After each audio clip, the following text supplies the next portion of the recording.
안녕하세요. AI4DT 정대현입니다. 이번 시간에는 빅데이터의 정의 및 개념 이해를 위한 전반적인 내용으로 구성해 보았습니다. 기업 경영에서 필수 전략으로 자리 잡아가고 있는 빅데이터 및 MIS 개념을 이 접목한 내용으로 요약해 보았으니까요. 유익하게 활용하셨으면 합니다. 자, 가장 먼저 정보의 단위에 관해서 여러분들이 정확하게 숙지를 좀 하시는 게 좋을 것 같습니다. 자, 정보의 최소 단위는 비트입니다. 그래서 비트에서 바이트, 킬로바이트, 메가바이트, 기가바이트, 테라바이트까지 보통 이렇게 쓰고 있죠. 그래서 요즘 외장 하드 여러분들이 그 테라바이트급 정도를 가장 많이 활용하고 계실 겁니다.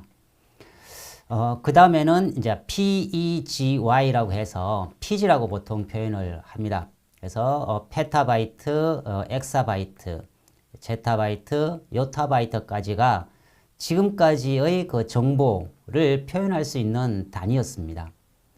이제는 더 이상 이 요타바이트로도 이 빅데이터 시대의 정보를 충분히 표현할 수 없는 이제 이런 시대가 되어버렸습니다.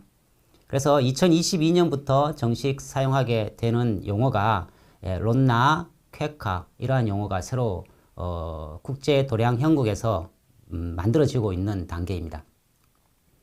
자, 그러면 우리가 이제 비트나 바이트 이러한 이제 일상적인 용어들에서 보통 사용하고 있는 테라바이트급에 이르기까지 보통 어느 정도의 용량을 표현할 수 있는지에 관한 내용을 보조 PPT를 통해서 한번 살펴보시겠습니다.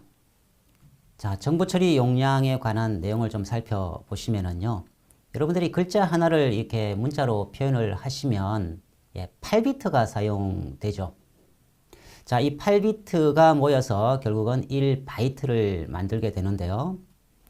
자, 생각보다 컴퓨터는 굉장히 단순합니다. 0과 1 이외에 어떠한 숫자도 컴퓨터는 받아들이지 못하죠. 그래서 이 바이너리 디지트라고 하는 이 비트 정보의 최소 단위는 바로 컴퓨터가 인식할 수 있는 온오프 혹은 0과 1의 숫자로 바뀌어지는 형태를 이루고 있습니다. 자, 결국은 이 비트가 모여서 바이트가 되는데요. 우리가 한글이나 뭐 한자, 한글 한 글자를 표현하면은 2바이트가 소요가 됩니다.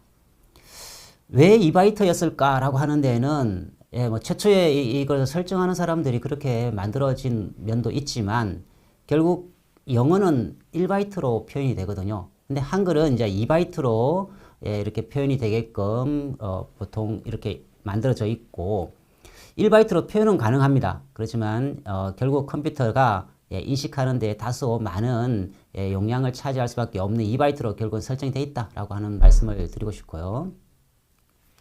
자, 그러면은 1바이트, 참고로 바이트를 표현할 때는 보통 이제 대문자로 표현을 해줘요. 그래서 1바이트는 8비트라고 되죠. 결국 256개를 표시할 수가 있다라고 하는 결론이 나와지고요. 자, 노래 한 곡 한번 보세요. 5메가바이트 기준을 하면은 약 20만 개네, 그죠? 20만 개. 그 다음에 영화 한 편을 이제 700메가바이트라고 표현을 할 때, 보통은 뭐 1기가 정도로 평균으로 보는 것 같아요. 그러면 한 1,400~500개 정도를 우리가 흔히 쓰고 있는 외장하드, 자, 1테라바이트에 실을 수 있다고 하는 것이죠. 자, 이처럼 이 정보 처리 용량에 있어서는 우리가 비트라고 하는 단위를 씁니다만, 여러분들이 이제 참고로 또 아셔야 될 것이 바로 이 패킷이라고 하는 용어입니다. 자, 패킷. 여러분들이 실제로 그러면은 내가 영화 한 편을 다운받으면, 이론적으로 계산을 했을 때와 매칭이 되느냐? 절대 될 수가 없거든요. 그 이유는 왜 그럴까요? 여러분들이 정보를 또 이메일로 어떤 정보를 보낼 때에는 파일을 보낸다고 했을 때에 패킷 단위로 딱딱 끊어서 보냅니다. 그래서 내가 전용으로 쓸 수 있는 라인이 아니죠. 공통으로 쓰는 일종의 공공재이기 때문에 모든 정보를 다 패킷 단위로 잘라버려요. 그러면은 원래 전송하는 곳에서 최종 수신하는 데까지 가는 시간에 있어서 우리가 이 정보의 단위가 실제 이론적으로 계산하는 것과는 절대 매칭이 될 수가 없습니다. 그래서 실제 영화 한 편 여러분들이 다운로드 받으시면 한 10분 정도 걸리죠. 많게는 1기가 정도 기준을 했을 때 한 10분 걸리거든요. 이론상으로는요, 1분 만에 거의 다운이 완료되어야 됩니다. 그렇게 되지 못한 이유는 정부의 최소 단위와 이 전송의 최소 단위인 패킷과의 차이 때문에 그렇다라고 하는 말씀을 드리고 다시 원래 화면대로 내용을 한번 살펴보겠습니다. 네. 이상 간단하게 여러분들이 살펴보셨던 보조 PPT는 나중에 여러분들이 이제 학습하시게 될 비틀리라고 하는 방법을 통해서 여러분들이 언제 어디서나 쉽게 다운로드 받아서 보실 수 있도록 그렇게 학습하시고 또 올리는 방법도 익히고 그렇게 진행을 하겠습니다. 자, 빅데이터 이제 그 처리 순환 과정이라고 되어 있습니다. 빅데이터 시대 가장 중요한 역량 중에 하나가 이 데이터 추출 능력입니다. 데이터를 어디서 어떻게 가져올 것이냐 하는 문제이겠죠.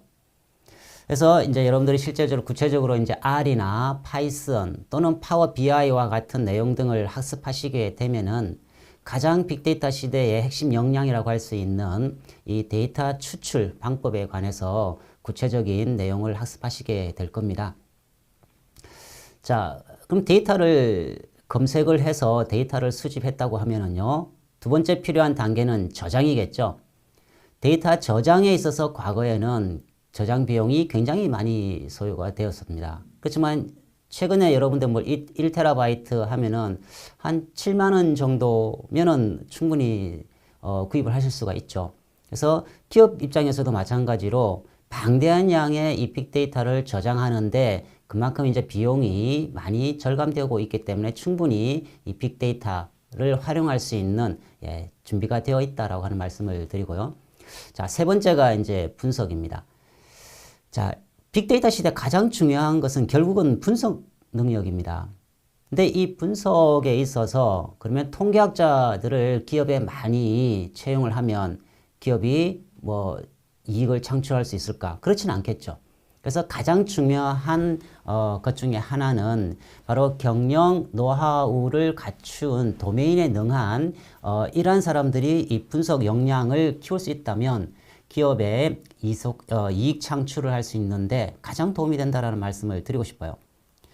결국 우리 이 일반 경영과 관련된 많은 지식을 가지신 분들이 분석할 수 있는 솔루션, 즉 R이나 파이썬이나 파워 BI와 같은 솔루션들을 다룰 수 있다고 한다면 말 그대로 경쟁력 있는 그런 인재로서 충분히 역할을 수행하실 것으로 판단합니다.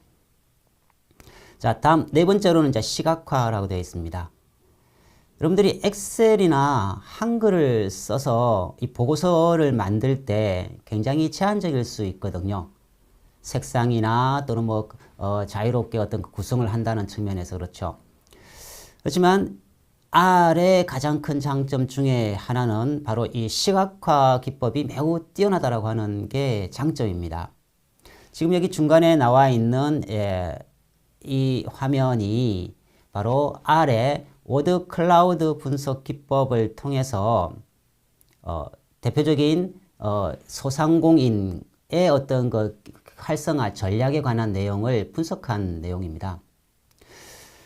자, 지금 나와 있는 이 R을 활용한 워드 클라우드 기법보다 훨씬 더 시각화가 이제 뛰어난 것이 사실은 파워 BI라고 하는 솔루션입니다. 그래서 여러분들이 나중에 실습 시간에 파워 BI를 확인해 볼 수 있도록 그렇게 진행을 하겠습니다. 자, 다음은 이제 예측이라고 되어 있죠. 그럼 빅데이터 분석을 실제로 왜 할까라고 하는 관점에서 접근을 해보면 가장 중요한 것이 결국은 미래 예측입니다. 데이터라고 하는 것은요, 결국은 과거 데이터인 것이죠. 이 과거 데이터를 기반으로 빅데이터를 가지고 무엇을 활용할 것인가 라고 하는 관점에 있어서는 가장 중요한 것이 바로 미래 예측입니다. 미래에 우리 기업이 어떠한 전략을 구사했을 때에 조금 더 많은 이익을 창출할 수 있을까? 거기에 기반이 되는 이 데이터가 무엇인가를 미리 분석을 통해서 미래를 예측할 수 있어야 한다는 것입니다. 자, 다음은 이제 적용 부분이겠죠. 결국 빅데이터 분석을 하는 목적 중에 하나는요, 이론적인 어떤 빅데이터 분석으로 끝나는 것이 아니고 기업 현장에서, 즉 산업 현장에서 빅데이터 분석을 적용해서 미래의 어떤 수익을 창출할 수 있는 것으로 활용할 수 있어야 되기 때문에 결국은 우리가 이 빅데이터 처리 순환 과정의 마지막 단계는 현장 적용일 것입니다. 그래서 내용을 한번 보시면은 추출, 저장, 분석, 시각화, 예측, 적용 순이죠. 지금 여러분들이 보고 계시는 이 빅데이터 관련된 내용은 경영 빅데이터 분석사 자격증에 나오는 내용 등을 제가 조금 요약한 내용으로 구성을 해보았습니다. 자, 빅데이터에 관심이 있는 지금 많은 분들이 본 수업을 듣게 되실 텐데요. 이 자격증에 도전해 보실 의향이 있으신 분들은 지금 정리되어 있는 이러한 내용 등이 시험에서 주로 다루고 있고, 그 다음에 빅데이터라고 하는 내용을 우리가 학습함에 있어서 꼭 다루어야 될 내용으로 구성을 해보았으니까요. 여러분들이 적극 활용해 보시기 바랍니다. 자, 이제 빅데이터는 무엇인가? 적어도 우리가 이제 개념 정도는 명확하게 짚고 좀 넘어가야 될 것 같습니다. 자, 빅데이터. 물론 이론적인 내용이기는 합니다만, 기존 데이터베이스 관리 도구의 데이터 수집, 저장, 관리, 분석의 역량을 넘어서는, 그 다음에 빨갛게 표시해놨죠. 대량의 정형 또는 비정형 데이터 세트라고 요약을 했습니다. 자, 사전적 정의에서는 우리가 가장 중요한 것이 바로 대량의 정형 혹은 비정형 데이터를 모두 포함한다라고 하는 거죠. 자, 기존의 기업에서는 이미 계량화되어 있는 많은 데이터가 저장되어 있습니다. 대개는 엑셀 형태로 저장되어 있죠. 그 다음에 이 체계적으로 좀 관리를 하는 곳에서는 액세스를 활용해서 이 기본 데이터베이스를 관리를 하고 있습니다. 우리가 흔히 말하는 이제 서버 관리 방법에 있어서 이 정형 데이터를 주로 지금까지는 활용을 했습니다. 엑셀 데이터가 대표적인 정형 데이터라고 여러분들이 생각하시면 되는데요. 근데 빅데이터라고 하는 표현을 쓸 때에는 이 정형 데이터에 관한 분석은 당연한 것이고 결국 이 비정형 데이터를 활용하는 것이 주목적입니다. 과거에는 버려졌던 이 비정형 데이터를 이제는 컴퓨팅 기술의 발달로 충분히 분석을 할 수 있기 때문이죠. 자, 그래서 정형 데이터, 비정형 데이터 또는 반정형 데이터 이런 식으로 우리가 구분을 합니다. 그리고 구조적 데이터, 비구조적 데이터 또는 반구조적 데이터 이런 표현도 쓰고요. 자, 먼저 정형 데이터라고 하는 내용을 한번 보시면요. 자, 일정한 규칙이 있다고 표현하고 있죠. 그리고 체계적으로 정리된 데이터 자료. 따라서 우리가 이 통계 자료로 활용할 수 있는 말 그대로 이 계량화되어 있는, 정량화되어 있는 대표적인 것이 바로 엑셀 데이터라고 생각을 하시면 됩니다. 자, 그러면은 엑셀 데이터가 무한정 방대한 양의 데이터가 수집되었을 때 일반적으로 엑셀로 분석할 수 있을까? 굉장히 제한적입니다. 바로 이 R이라고 하는 솔루션 등을 통해서 많이 이 빅데이터를 분석할 수가 있다라고 하는 거죠. 자, 다음은 이제 반정형 데이터를 한번 보시면은요. 한글, 마이크로소프트 데이터, 텍스트 파일이라고 되어 있죠. 일반적으로 인터넷에서요. 여러분들이 이 데이터를 수집을 하시면 대개 이제 텍스트 파일로 많이 구성이 되죠. 따라서 이러한 반정형 데이터를 결국은 정형 데이터화 시켜서 빅데이터 분석을 할 수 있습니다. 여러분들이 자칫 비정형 데이터에 빅데이터 분석에 포커스가 맞춰져 있다라고 표현을 하니까 마치 비정형 데이터 또는 완전 반정형 데이터를 그대로 R이나 파이썬에서 분석할 수 있다고 생각하시면 안 됩니다. 결국은 이 계량 또는 엑셀 데이터와 같이 체계적인 형태로 전환시킨 다음에 그 다음에 빅데이터 분석이 가능해요. 따라서 여러분들이 이 완전 정형화 데이터로 전환시켜주는 이 전처리 과정이 사실은 굉장히 시간이 많이 소요됩니다. 나중에 실제로 이제 여러분들이 R을 통해서 워드 클라우드 분석을 실제로 이렇게 한번 해보시면은요, 전처리 과정에 시간이 한 90%는 들어가는 느낌이 드실 거예요. 나머지는요, 그냥 엔터만 치면 결과 바로 나오거든요. 그 전처리 과정에 있어서 가장 필요한 것들이 이제 무엇은 버리고 무엇은 다시 활용할 것인가와 같이 연구자가 또는 빅데이터 분석하는 사람들이 결정을 해야 되는 것입니다. 자, 이 빅데이터라고 할 때 결국은 우리가 비정형 데이터에 포커스가 맞춰졌다라고 말씀을 드렸죠. 자, 스마트 기기 등을 통해서 형성된 데이터는 페이스북, 카카오톡 정보 등이라고 표현을 하고 있습니다. 여러분들이 카톡으로 서로 소통을 하면서 어떻게 하십니까? 그냥 자연어 쓰시죠. 또 때로는요, 함축어, 또 단축어도 많이 쓰시고요.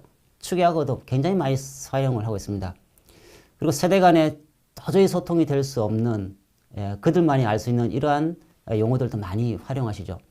자, 이런 것을 어떻게 그러면은 빅데이터 분석을 할 수 있을까? 결국은 해야 되는 거죠. 그게 바로 우리가 전처리 과정이라고 하는 이러한 여러 단계를 거쳐서 정형화 시켜가면서 결국은 빅데이터 분석까지 이루어지는 이 과정을 거치게 되어 있는 것입니다. 자, 여기서 여러분들이 이제 이 데이터를 구분할 때에 정형 데이터, 반정형 데이터, 비정형 데이터로 구분을 한다. 빅데이터는 바로 이 비정형 데이터에 포커스가 맞춰져 있다라고 하는 것을 기억을 하시기 바랍니다. 자, 다음은 데이터 마이닝입니다. 자, 마이닝 하면 여러분 어떤 용어부터 떠올리십니까? 바로 금광 채굴이죠. 여러분들 요즘 비트코인 채굴 데이터 마이닝이라고 하는 표현을 많이 들어보셨을 거예요. 그러면 이 금광석과 같이 금이 확실하게 보일 것이라고 하는 전제하에 우리가 채굴을 하면은 좋겠습니다만, 이 빅데이터라고 하는 표현에서 이 데이터 마이닝이라고 하는 표현은요, 그 많은 데이터들 중에서 우리가 옥석을 어떻게 가려낼 수 있을까? 라고 하는 것에 포커스가 맞춰집니다. 따라서 기존에 많은 이제 학자들이 연구해 놓은 이러한 솔루션들을 활용함으로써 데이터 속에서 진정한 옥석을 가릴 수 있는 이러한 이제 역량을, 스킬을 키워나가는 것이 필요하겠죠. 그래서 데이터 마이닝이라고 하는 표현을 쓸 때는 우리가 크게 네 가지로 이렇게 구분을 할 수가 있습니다. 자, 텍스트 마이닝, 웹 마이닝, 소셜 마이닝, 리얼리티 마이닝을 지금 현재 제시를 하고 있죠. 자, 먼저 텍스트 마이닝이라고 하면은 여러분들이 비정형 텍스트 데이터, 즉 인터넷에서 우리가 데이터를 수집했다고 했을 때에 그 속에서 어떤 유익한 정보를 찾아내는 기술입니다. 뭐 코로나라고 하는 표현을 가지고 우리가 인터넷에서 검색을 쭉 했다라고 전제를 하면은요, 과연 이 코로나가 어떠한 단계를 거쳐서 향후 어떻게 진행될 것인가에 관한 통계 분석을 실시하는 것이죠.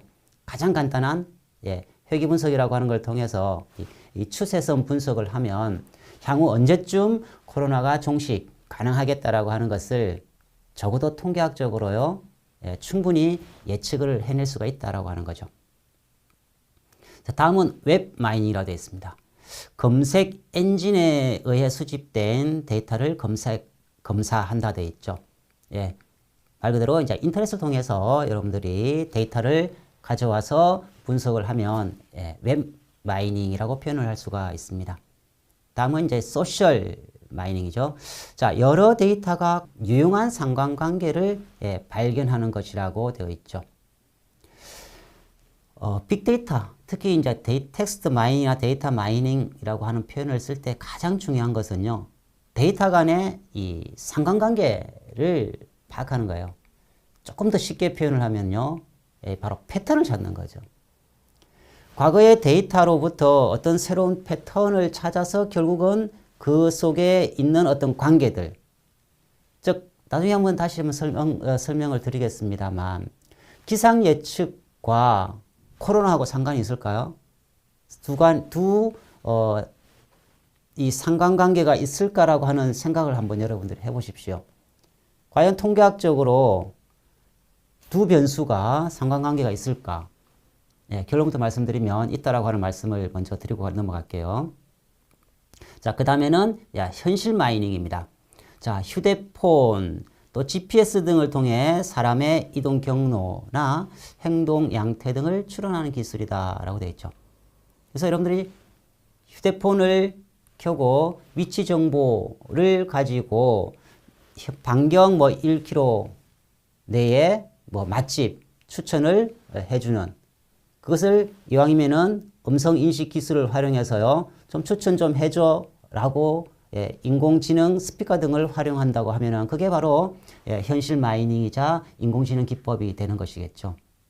자, 우리가 빅데이터라고 했을 때 이론적으로 이렇게 한 4가지 정도의 결국은 이 마이닝 기법을 통해서 통계 분석을 하게 된다라고 하는 말씀을 드리고 다음으로 넘어가겠습니다.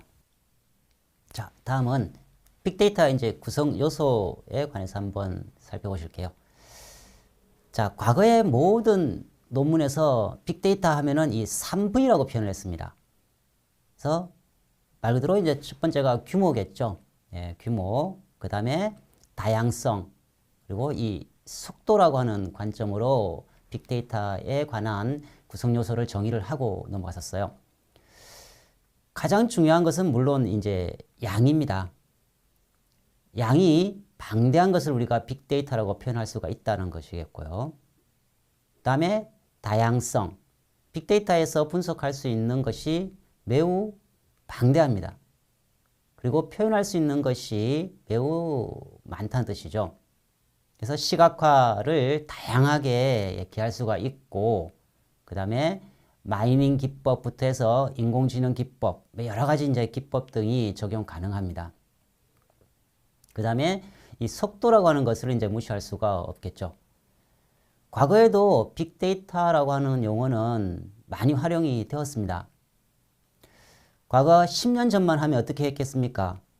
전산실에 있는 컴퓨터 50대를요, 엔터 치고 빅데이터 분석해 놓고 가면은 한 달 뒤에 결과 나왔어요.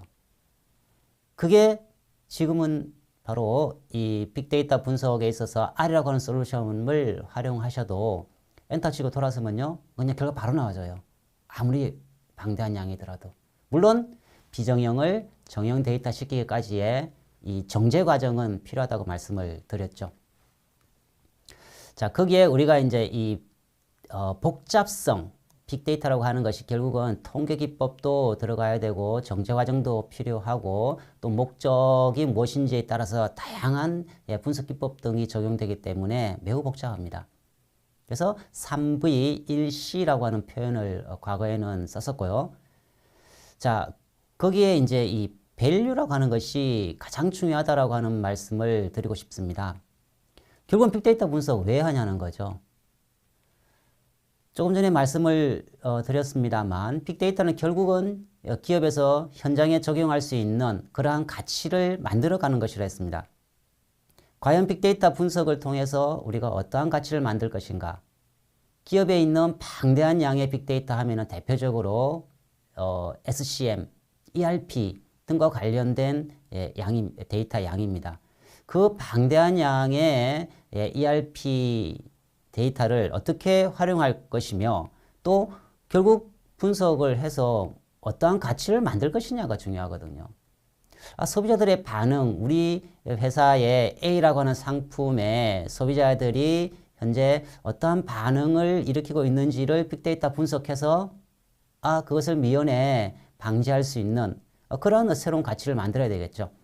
그래서 가장 중요한 것은 바로 이 가치를 만들어 가는 것이다 라고 하는 말씀을 드리고요. 자, 다차원 변수라고 해서 variable이라고 표현이 되어 있습니다. 여러 가치들 중에서도 우리가 필요한 가장 중요한 어떤 변수들도 있고 또 버려야 되는 변수들도 많거든요. 그래서 여러 변수들 중에서 빅데이터 가치를 창출하는데 일조할 수 있는 그러한 변수를 빅데이터 분석을 통해서 추출할 수 있어야 된다라고 하는 관점으로 variable이라고 하는 표현을 쓰고 있습니다. 자, 다음은 빅데이터 플랫폼에 관한 내용입니다. 자, 다소 이론적인 내용일 수도 있습니다만 자, 플랫폼, 하드웨어, 소프트웨어, 애플리케이션이라는 표현을 쓰고 있죠. 그 다음에 뭐 인터페이스라고 하는 표현도 언급이 되어 있습니다. 자, 빅데이터 하면 결국은 이 4V의 개념으로서 충족을 시켜줄 수 있는 첫 번째 조건이 바로 이 하드웨어일 겁니다. 컴퓨터 하드웨어, 뭐 CPU와 지금 메모리라고 표현을 했는데요. 과연 이 하드웨어의 구성이 어떻게 되어 있는지를 여러분들이 보조 PPT를 통해서 한번 살펴보고 넘어가실게요. 자, 본 화면은 제가 사용하던 PC, 고장난 PC를 완전 분해해서 찍은 사진입니다. 자, 한번 잘 보시면은요.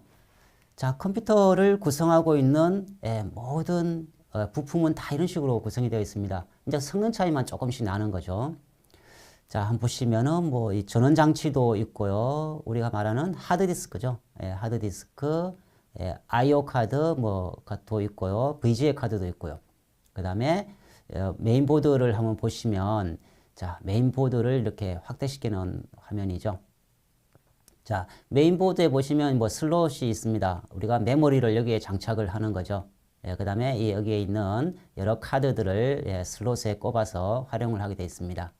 자, 그 중에 이 중간에 나와 있는 것이 바로 CPU입니다. 자, 화면을 한번 볼까요? 자, 이 CPU라고 하는 앞면과 뒷면에 이렇게 그림을 보고 계십니다. 그래서 나중에 이제 여러분들이 빅데이터 이 분석을 할 때에 컴퓨터 용량에 따라서 속도 차이가 조금씩 나거든요. 바로 이 CPU, 중앙 처리 장치에 관련된 어떤 사양에 따라서 조금씩 차이가 날 수 있다라고 하는 말씀을 드립니다. 자, 우리가 이제 흔히 말하는 이제 램입니다. 램이라고 하면은 이제 주기억 장치라고 되어 있죠. 일반적으로는 하드디스크 드라이브는 이제 보조 기억 장치라고 표현을 하고요. 그 다음에 조금 전에 언급된 이 CPU입니다. 이 CPU에 따라서 연산 능력이 이제 컴퓨터마다 많이 차이가 나는 것입니다. 자, 하드디스크 드라이브의 내용이고요. SSM에 관한 여러분 노트북 켜면은 요즘은 바로 부팅이 빠르게 끝나죠. 바로 이 SSM 방식을 쓰고 있기 때문에 그렇습니다. 자, 그 다음에 이게 하드디스크 드라이브를 지금 분해해 놓은 사진입니다. 이 하드디스크 드라이브의 액세스 속도가 굉장히 중요합니다. 보시면은 이 하드디스크 드라이브 이게 계속 컴퓨터를 켜놓는 순간 24시간 회전하거든요. 이 회전하는 것에 이제 보시면 이 ARM이라고 되어 있죠. ARM이라고 되어 있는 것이 접근을 함으로써 데이터를 관리하게 되어 있습니다. 이후에 쭉 설명드리게 될 내용 중에서 하드디스크 드라이브에 어떤 접근하는 방법 이런 것을 쭉 설명하게 되거든요. 그때 여러분들이 이렇게 회전을 하면서 ARM이 가서 정보의 위치를 찾아온다 라고 정도만 생각을 해보시면 좋을 것 같습니다. 자, 뭐 파워 서플라이에 관한 사진입니다. 자, 이상 뭐 하드웨어에 관한 기본적인 부품을 좀 보고 오셨는데요. 자, 다음은 소프트웨어겠죠. 자, 컴퓨터 프로그램이라고 이제 뭐 간단하게 표현을 했는데요. 뭐 소프트웨어는 여러분들이 잘 아실 겁니다. 근데 이제 정부 차원에서 이 소프트웨어를 지금까지는 활성화하는데 많은 지원을 못했던 것이 사실이죠. 그래서 하드웨어는 우리나라가 뭐 전 세계적으로 굉장히 상위권입니다만 이 소프트웨어 쪽에서는요 아주 굉장히 기술력이 뒤처져 있는 상황인 것도 여러분들이 아마 잘 인식을 하실 겁니다. 자, 다음은 이제 애플리케이션이라고 하는 게 나와 있죠. 애플리케이션. 우리가 흔히 말하는 앱 또는 어플이라고 표현을 하시죠. 굳이 번역을 하면은 응용 프로그램이라고 이제 번역을 할 수가 있습니다. 자, 그러면은 플랫폼은 무엇일까? 플랫폼 하면 사전적 정의는 사실은 이 정거장이죠. 사람들이 타고 열차를 타고 내리는 장소를 사실은 플랫폼이라고 표현을 합니다. 자, 이 빅데이터에서 우리가 흔히 이제 플랫폼이라고 표현을 할 때는 이 애플리케이션 구동의 기초가 되는 컴퓨터 시스템으로 하드웨어와 소프트웨어를 총칭해서 우리가 플랫폼이라고 표현을 하죠. 그래서 보시면 최근에 어떠한 곳에 어떠한 플랫폼을 구성을 했다 뭐라고 할 때는 하드웨어와 소프트웨어를 다 구축을 했다라고 하는 개념으로 이해를 하시면 될 겁니다. 자, 다음 인터페이스라고 하는 용어를 이제 구분을 하실 필요성이 있어요. 이 하드웨어와 소프트웨어가 상호작용할 수 있도록 연결해주는 장치라고 정의를 하고 있습니다. 여러분들 스마트폰을 한번 생각해 보세요. 스마트폰이나 컴퓨터에서 어떤 특정 애플리케이션, 즉 소프트웨어를 구동할 때 컴퓨터에서는 여러분들이 마우스로 하시겠지만 스마트폰에서는 어떻게 합니까? 손가락으로 터치하죠. 그러면 이 손가락의 역할이 바로 인터페이스가 되는 겁니다. 하드웨어와 소프트웨어, 즉 애플리케이션과 스마트폰이 서로 작용할 수 있도록 연결해주는 장치를 우리가 이제 인터페이스라고 하는 표현을 쓴다라고 하는 겁니다. 자, 여기에 언급된 이 빅데이터 플랫폼과 관련된 이러한 내용 등을 기초로 여러분들이 향후 빅데이터를 설명하면서 이러한 용어들을 계속 활용하게 되기 때문에요. 여러분들께 설명을 드리고 넘어갑니다. 다음은 빅데이터 기술 요소로 크게 이제 4가지를 정의해 보았습니다. 자, 데이터 수집, 실시간 분석 플랫폼, 할당 분석 실행, 데이터 마이닝, 통계 툴이라고 되어 있습니다. 자, 여기서 우리가 저도 다른 것은 몰라도요. 이 R에 관한 것은 여러분들이 어떤 것이 과연 R일까? R이 도대체 뭐 하는 빅데이터 기술일까? 라고 하는 데 있어서 딱 한마디로 압축을 한다면요. 바로 데이터 마이닝 통계 툴입니다. 그래서 앞서 이제 데이터 마이닝에 관한 설명을 조금 드렸죠. 그 다음에 통계라고 하는 것. R은 결국은요. 빅데이터 분석은 이 통계 툴입니다. 그래서 여러분들이 여유가 있으시다고 하면 이 통계 관련된 학습을 조금 하셔야 사실은 빅데이터에 필요한 역량을 갖춰 나가실 수가 있다라고 하는 말씀을 드립니다. 자, R은 한마디로 데이터 마이닝 통계 툴이다 라고 하는 말씀을 드립니다. 그 다음에 이 실시간 분석 플랫폼에 이제 S4와 스톰 등이라고 되어 있죠. 빅데이터 분석하는 이유 중에 하나는요, 바로 실시간으로 분석을 해야 됩니다.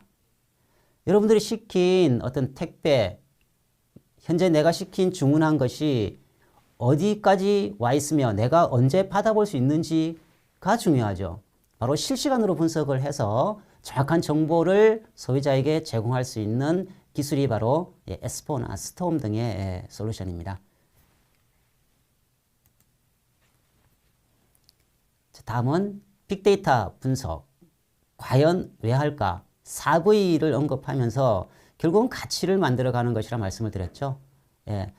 자, 이 새로운 가치를 창출하는 것에 R이라고 하는 솔루션을 쓸 수 있다라고 하는 것이며, 우리가 이론적으로는 그러면 빅데이터는 어느 정도의 용량, 즉 페타바이트급 이상을 우리가 빅데이터라고 표현을 하자는 겁니다. 그 다음에 조금 전에 언급된 S4나 스톰 등의 솔루션들을 활용하는 바로 이 실시간 분석 기술이 필요하다고 했죠. 내가 주문한 물건이 어디까지 와 있다고 하는 것을 나는 스마트폰으로 바로 받아 볼 수 있어야 된다는 겁니다. 그래야 소비자들이 느끼는 만족도가 높아지겠죠. 자, 그 다음에 새로운 흐름입니다. 패턴이라고 표현했습니다. 결국 방대한 양의 데이터를 가지고 우리가 마이닝 한다고 하는 것은요, 변수들 간의 어떤 패턴을 찾아서 새로운 가치를 만들어 나갈 수 있어야 되기 때문에 무엇보다 중요한 것은 패턴 분석 능력이다. 거기에 이 통계 툴이 활용될 수밖에 없다라고 하는 겁니다. 그 다음에 R이라고 하는 것은요, 이 시각화 기법이 일반 엑셀이나 액세스나 한글보다는 이제 뛰어납니다. 그리고 이 R보다 조금 더 시각화 기법이 탁월하다고 해야 될까요? 그게 이제 파워 BI 이 솔루션 등입니다. 자, 이상 이제 여러분들이 빅데이터 관련된 몇 가지 내용 등을 쭉 한번 살펴보셨으니까요. 자, 다음은 퀴즈를 통해서 여러분들이 꼭 숙지하셔야 될, 그리고 시험을 치는 용도인 것 같으면 반드시 시험에 출제되는 그러한 내용 등을 여러분들이 퀴즈를 통해서 한번 정리를 하고 넘어가겠습니다. 자, 정보의 최소 단위는 비트라고 했죠. 구분해야 될 것은요, 전송의 최소 단위는 패킷입니다. 그래서 비트, 바이트, 킬로바이트, 메가바이트, 기가, 테라바이트가 있었고요. 그 다음에 용량, 여러분들이 PG라고 외우면 좀 도움이 된다고 말씀을 드렸습니다. 그래서 페타바이트, 엑사바이트, 제타바이트, 요타바이트에 이르기까지 지금까지 사용했던 이런 정보의 단위, 기본적인 내용을 꼭 숙지를 하시기 바랍니다. 자, 다음은 우리가 이제 빅데이터 어떤 그 처리 순환 과정에 있어서의 가장 기본, 바로 데이터를 수집하는 거죠. 추출이라고 하는 표현을 썼고요. 그 다음에 추출한 데이터는 저장을 시켜야 되겠죠. 그 다음에 분석을 통해서 결국은 시각화를 통해서 전달을 하면은 조금 더 많은 양의 내용을 정확하게 전달을 할 수 있기 때문에 이러한 시각화 기법을 많이 활용하셔야 됩니다. 그리고 빅데이터는 미래를 예측하는 것에 포커스가 맞춰져야 된다고 했었죠. 과거 데이터를 분석을 통해서 미래를 예측할 수 있는 것이 가장 빅데이터의 목적 중에 하나이다. 결국은 마지막으로는요, 현장에서 적용할 수 있어야 된다고 했습니다. 자, 빅데이터는 기업에 아주 방대하게 축적되어 있는 정형 데이터를 분석하는 것을 목적으로 하지 않는다 했어요. 그죠? 정형 데이터는 기존의 솔루션으로도 충분히 분석이 되죠. 하다못해 엑셀만 완벽하게 구현을 하셔도 굉장히 많은 것들을 다 분석해낼 수가 있습니다. 근데 빅데이터라고 하면요, 바로 이 비정형 데이터 분석에 포커스가 맞춰져야 한다. 근데 하나 정확하게 아셔야 될 것은요, 비정형 데이터를 분석을 하지만 정형 데이터화 시켜서 그 다음 분석 들어간다. 그리고 그러한 것을 우리가 전처리라고 표현을 하자라고 했습니다. 그래서 비정형 데이터가 빅데이터 분석의 포커스다. 자, 텍스트 데이터의 정보를 찾아내는 기술은요, 텍스트 마이닝이라고 했죠. 그 다음에 여러 데이터 가운데 이 숨겨진 패턴의 상관관계를 분석하는 것은요, 소셜 마이닝이라고 표현을 했습니다. 자, 4V, 빅데이터가 도대체 뭐야? 라고 하는 질문에 여러분들은 반드시 뭐 4V 정도는 언급을 하셨으면 좋겠어요. 자, 다양성, 가치 외에요. 말 그대로 이제 양이 말 그대로 빅이어야 됩니다. 그리고 속도가 빨라야 된다라고 하는 말씀을 드렸습니다.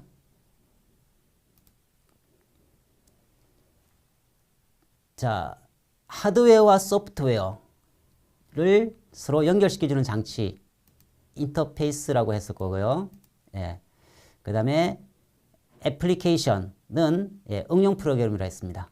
그 다음에 플랫폼은요, 바로 이 애플리케이션 구동의 기초가 되는 하드웨어와 소프트웨어를 총칭해서 우리가 플랫폼이라고 하는 표현을 쓴다. 자, 실시간 분석 플랫폼에는 에스포나 스톰 등이 있었죠. 그 다음에 R은 데이터 마이닝 통계 툴이라고 하는 표현 정도를 여러분들이 활용해 보시기 바랍니다. 자, 다음은 빅데이터 분석을 왜 하는가? 라고 하는 질문에는요, 무엇보다 중요한 것이 가치 창출이었죠. 가치 창출이었습니다. 그래서 시각화를 통해서 가치를 만들어 보고, 새로운 패턴을 찾음으로써 상관관계 분석을 통해서 새로운 가치를 만들어 보고, 그 중간 매개 역할을 할 수 있는 것은 R이라고 하는 솔루션이더라. 그러면은 가장 중요한 것 중에 하나가 페타바이트급 이상을 우리가 빅데이터라고 표현을 하자라고 하는 것이었고요. 무엇보다 실시간으로 모든 것을 분석할 수 있는 이런 솔루션이어야 된다라고 하는 것입니다.